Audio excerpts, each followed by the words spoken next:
my lovelies.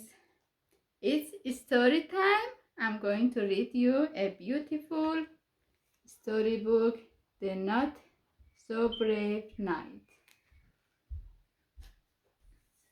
Chapter 1. Arise, Sir Billy. Once upon a very long time ago, in a castle on a hill, there lived a boy called Billy. He was just like any other boy until his 21st birthday. On that day, the king called him to the great hall. Kneel, commanded King Harold, brandishing his sword.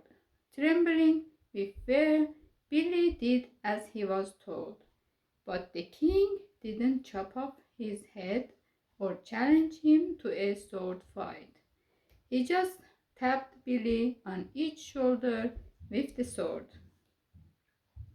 Arise, Sir Billy, he said grandly. Trumpets blew, and all the other knights and the ladies in waiting cheered politely. All except Princess Olive, who punched the air instead. Splendid stuff, said King Harold, taking a heavy parcel from Queen May and handing it to him. Now take a good look at this. It will tell you everything you need to know. Brand new. Sir Billy unwrapped a huge book. How to be a knight, said the fancy letters on the cover. Brilliant, he thought. Now I will know exactly what to do. He took the book to the orchard, where he sat in the shade of an apple tree. He turned to the first page and began to read. Knights are fair, said the book. Great, said the Billy, who hated it when people cheated at chess. Knights are loyal, the book said next. That's me, said Sir Billy, who would never let a friend down. Knights are polite and obedient and truthful and honorable and faithful and respectful. The book went on and on. I'm all of those things, said Sir Billy, ticking them off. Phew, being a knight is easy.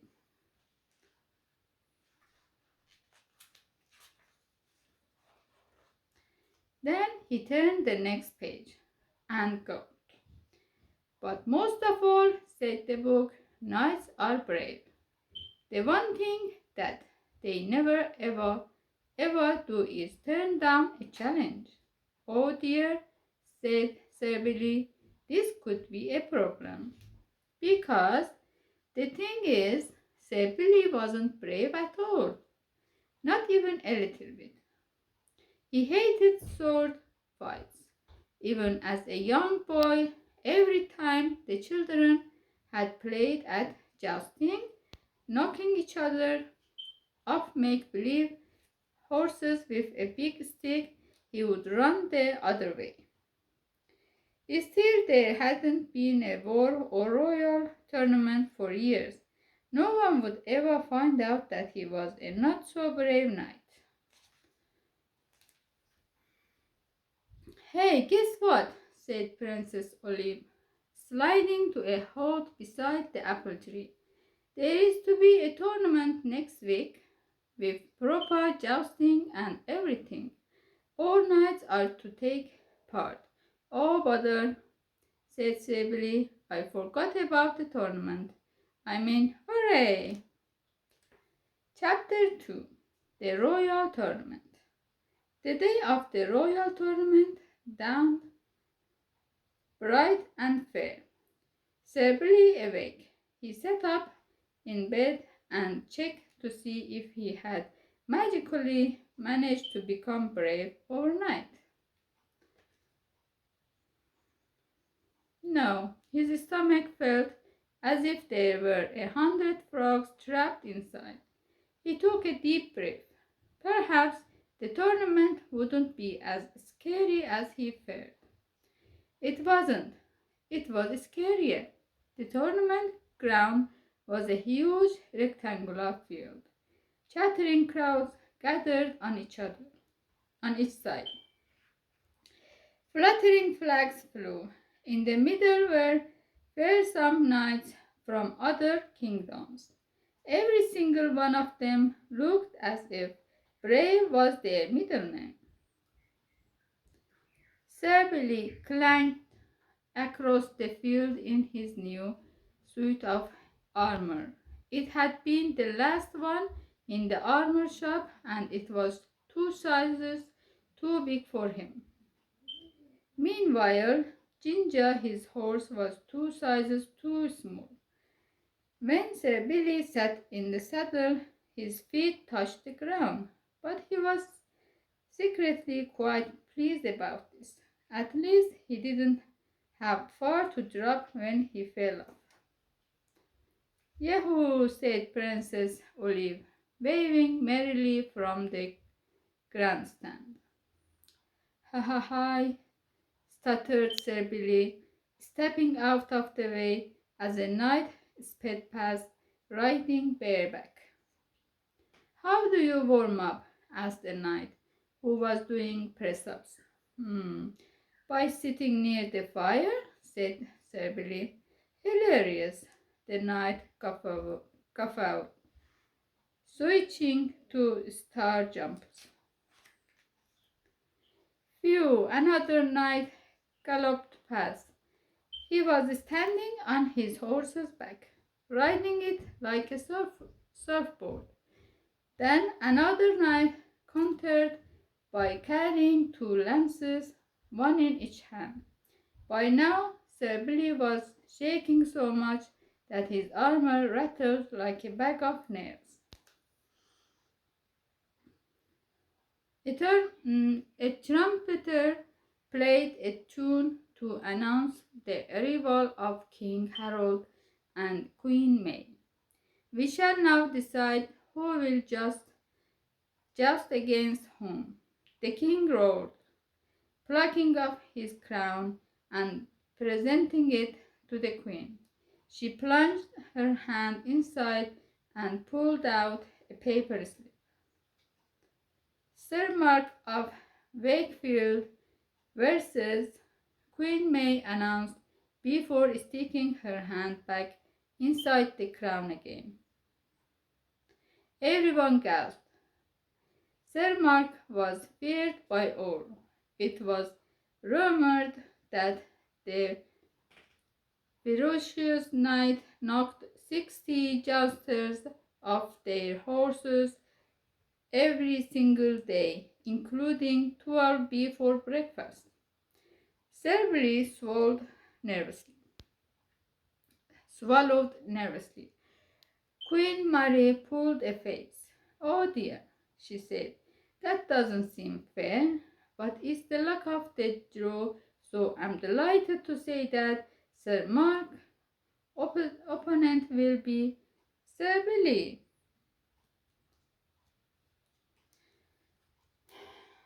Chapter 3. A Fierce Night.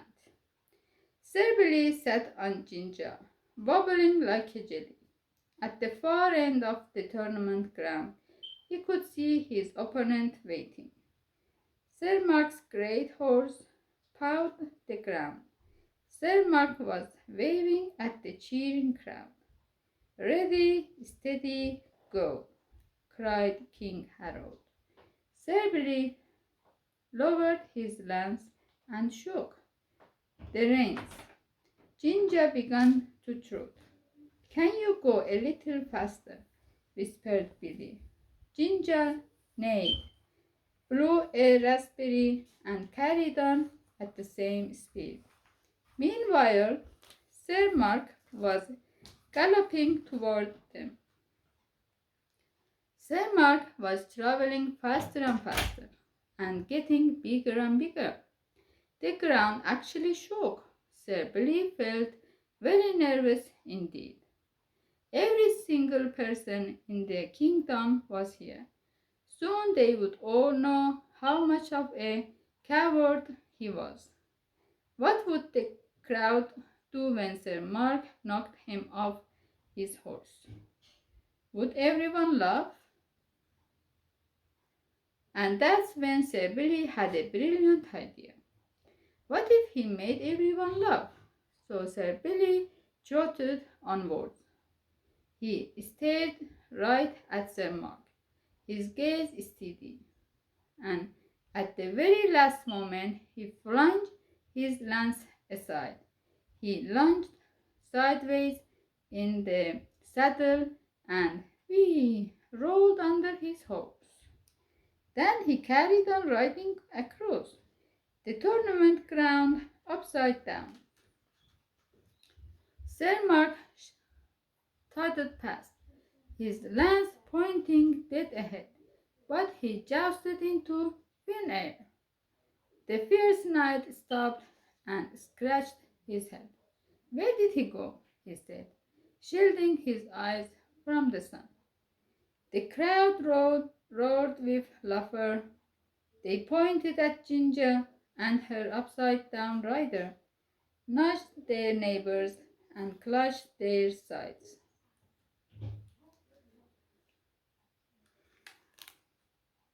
Finally, Sir Mark spotted Sir Billy. He went red. He went purple. His eyes bulged. Then he let out a great bellow of laughter. "Hysterical!" he cried. "You win, Sir Billy," announced King Harold, who was laughing so much that tears ran down his cheeks. "Congratulations," said the Queen.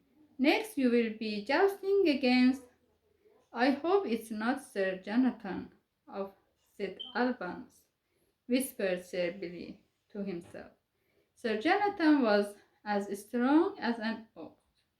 He was rumored to eat 36 eggs and 7 chickens every single day to build up his muscles. Sir Jonathan of St. Albans. Queen May smiled. Oh no, he was doomed. Chapter 4.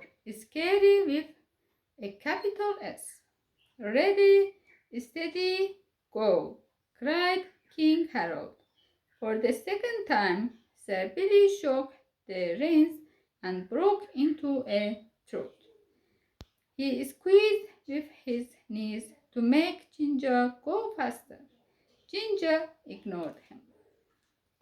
In the distance, Sir Jonathan loomed ever larger. His armor was black. His visor was down.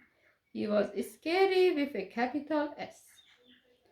"I'm coming to get you," roared Sir Jonathan. His horse's hoofs drummed the ground. He didn't bother waving at the crowd. His eyes behind the visor were fixed on his opponent. Sir Billy held on tight to the reins and watched the crowd as he trotted slowly past. Everyone was willing him to win. They whooped, they cheered, he gulped. He had been lucky in the last round. He had been everyone laughed made so much that they hadn't realized he was not so brave. But he couldn't get away with it a second time, could he? "Wow!" Sir Billy shouted, pointing over Sir Jonathan's shoulder. "Look at that! It's the biggest one I have ever seen. Unbelievable!" "What?" said Sir Jonathan. He turned round in his saddle to look. His lance whipped round to his side, and as he charged past, Sir Billy ducked neatly beneath it. The crowd went wild. Sir Billy had done it again. He had survived the joust. Sir Jonathan lifted his visor and smiled. "Nice one," he said. shaking Sir Billy's hand. Very funny. Congratulations, Sir Billy, said King Harold, shaking with mirth. I'm delighted to tell you that you are through to the final. Your opponent is Sir Andrew of Nuneaton. Oh no, this was bad, very bad. It was said that Sir Andrew had so much stamina he could dance for 48 hours non-stop. Sir Billy would stand on no chance against him in a joust.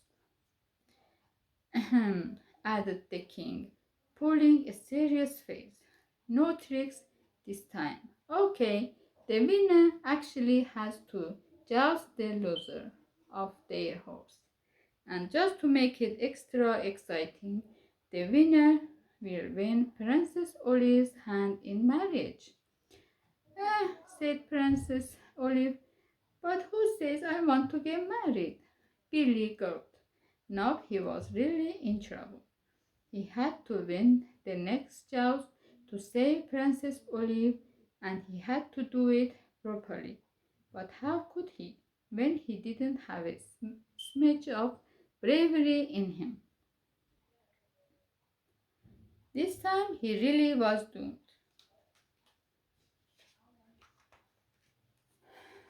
Chapter 5 Doomed. Sir Billy grasped his lance tightly. He popped his feet into the stirrups. He hung on to the reins. When King Harold gave the signal, he whispered into Ginger's ear. The horse began to trot at once. Then she cantered, and slowly she broke into a gallop. The two knights headed towards each other. Everyone in the crowd held their breath. All the VIPs in the grandstand leaned forward, their eyes glued.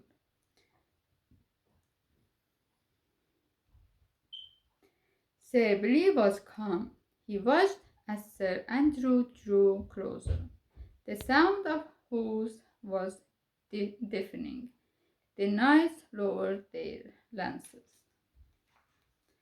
But at the very last minute, Sir Billy pulled on Ginger's reins and shouted, "Woo!" Sir Andrew skidded to a standstill. "What is it this time?" he growled.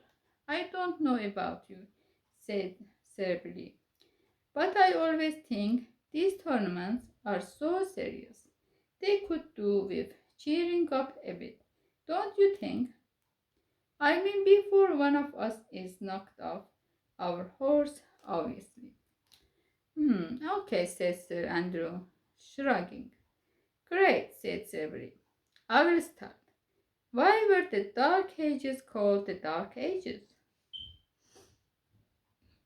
"I don't know," said Sir Andrew. "Because there were so many knights," said Sir Billy. "Get it? Knights, knights." Sir Andrew chuckled. "Why did the Queen visit the dentist?" said Sir Billy. "I don't know," said Sir Andrew. "I get her teeth crowned. Oh, sorry, to get her teeth crowned. Sir Andrew let out a great booming laugh. "And what do you call a knight who works in a hospital?" said Sir Billy. "I don't know," said Sir Andrew. "Surgeon." "Ha ha ha," said Sir Andrew. What a terrible joke. He was now laughing so much that all it took was a quick poke of Sir Billy's lance to pop him off the back of his horse. He didn't even notice. He just rolled around on the ground in hysterics. King Harold wiped his eyes. "You are the winner, Sir Billy," he said. "Smashing," said Sir Billy. "Then do you mind if I don't marry Princess Olive? I think she would rather like to make her own mind up." No problem, said the king. Yes, said Princess Olive, punching the air. Afterwards, everyone said that it was the best royal tournament ever. There wasn't a single injury, and no one could remember laughing so much in years. As for Sir Billy, he decided not to joust again. He was still a total coward. And besides, his stand-up comedy routine was in such demand at tournaments around the kingdom that he simply didn't have the time. The end. Have a good night.